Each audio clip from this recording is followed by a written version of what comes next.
Trump का हलफ उठाने से पहले बहुत बड़ा इकदाम और काबिले तारीफ इकदाम वो क्या है वो हम बताते हैं। उसके अलावा आज कमेटी मुज़ाकराती पीटीआई जो हुकूमत के साथ मुज़ाकरात का तीसरा दौर होना था वो हुआ और बड़े अच्छे माहौल में हुआ।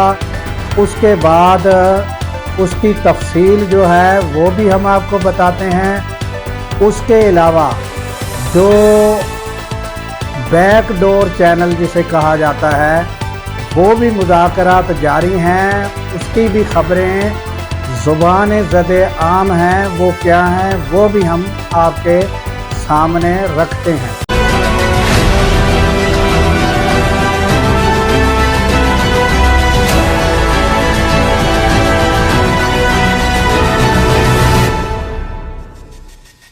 अस्सलाम वालेकुम, मैं हूं अब्दुल गफ़ार। नाजरीन, सबसे पहले तो जो मुज़ाकराती कमेटी है उसकी बात करते हैं, फिर बाद में जो ट्रंप का इक़दाम है वो भी हम आपके सामने रखते हैं।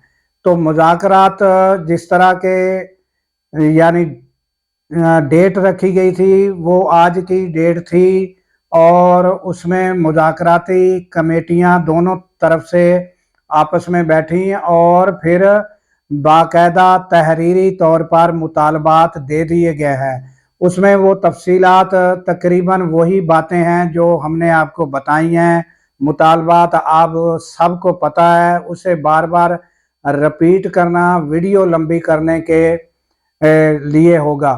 तो ये यानी कि तहरीरी तौर पर देने के बाद अब 7 रोज़ का कहा गया है कि आप 7 रोज़ में इस पर हमें यानी हुकूमत को कहा गया है कि हुकूमती जो अरकान हैं कमेटी में मौजूद उनको कहा गया है कि 7 रोज़ में हमें जो है इस पर कोई अमल पैरा होकर दिखाएं ताकि हमें पता चले कि आप लोग कोई इक़दामात कर सकते हैं या कर रहे हैं, तो ताकि इस कमेटी को आगे बढ़ने के मौके हमें भी फराहम हों कि हम इस पर आगे बढ़ें और आगे बढ़कर काम कर सकें। तो ये 7 रोज़ के अंदर जो है उन्होंने कहा कि ये इक़दामात होते हुए नज़र आने चाहिए और ये देखते हैं कि आइंदा 7 रोज़ में क्या जो यानी कहा गया है।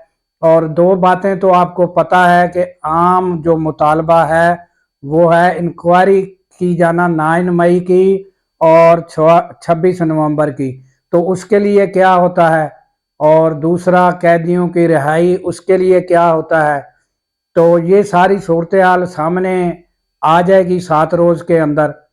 तो ये था कमेटी का अहवाल और तहरीरी तौर पर वो बाकायदा दे दिया गया है सारा मुतालबात लिख कर। तो ये सूरत हाल है। और बैकडोर चैनल से जो बातें आ रही थी वो बैरिस्टर गौहर से भी मुख्तलिफ औकात में एंकरों ने पूछने की कोशिश की मगर बैरिस्टर गौहर ने इनकार किया। तो जो सीनियर एंकर हैं वो बता रहे हैं कि बैरिस्टर गौहर से भी मुलाकात हुई। उसके अलावा और कहा ये जो पेशावर में यानी आर्मी चीफ का दौरा था उस दौरान की बातें हैं और वहाँ यानी कि को मुस्बत पेशरफ्त हुई है। अली अमीन गंडापुर जो हैं उनके साथ भी और बैरिस्टर गौहर से भी मुलाकात की। बातें ज़ुबान ज़दे आम है। तो बहरहाल इसको हमें ज़्यादा कुरेदने की ज़रूरत नहीं, चाहे उधर मुज़ाकरात हों चाहे इस प्लेटफार्म पर यानी कि जो है मुज़ाकरात हों। आगे बढ़ना चाहिए पाकिस्तान और पाकिस्तान को मुस्बत सिबत में और तरक्की की राह पर गामज़न होना चाहिए। और ये एक जो हर तरफ से मईशत की तरफ से तरक्की की तरफ से और एक किस्म का एक डेड लॉक जो पैदा हो गया है वो यानी नहीं होना चाहिए और ये तरक्की की राहें हमवार होनी चाहिए और ये किसी तरफ मामलात जो सियासी कशीदगी है इसे यानी कि कम होना चाहिए। और ISPR जो हैं उनकी भी कोई मीडिया से जो बातें हुई हैं उन्होंने भी बहुत अच्छी यानी मीडिया से जो गुफ्तगू हुई वो भी बड़ी अच्छी रही, और उसमें भी यानी यही बातें की गई हैं कि कुछ लोग जो है फ़ौज और अवाम के दरमियान नफ़रतें फैलाने का काम कर रहे हैं। वो जो है उनको यानी कि मंज़र आम पर लाने की ज़रूरत है, और मीडिया को चाहिए कि वो इसमें बढ़ चढ़ के मुस्बत किरदार अदा करें। और ये थी मेन यानी गुफ्तगू, और बहुत अच्छी गुफ्तगू रही, और बहुत अच्छी आईएसपीआर ने भी बहुत अच्छा यानी कि इस बारे में मुस्बत अंदाज से गुफ्तगू को आगे बढ़ाया। तो ये ताज़ा तरीन ये सूरत हाल थी, और उसके अलावा आते हैं अब ट्रंप की जानब। तो नाजरीन, मैंने इससे पहले जो एक वीडियो में मैंने आपको बता चुका हूं कि बदला हुआ ट्रंप, तो बदला हुआ ट्रंप जो है उसने एक यानी खबरों में, मीडिया में एक बयान जारी किया था गुफ्तगू के दौरान कि मैं आते ही जो है ये गजा की जंग जो है ये बंद करा दूंगा।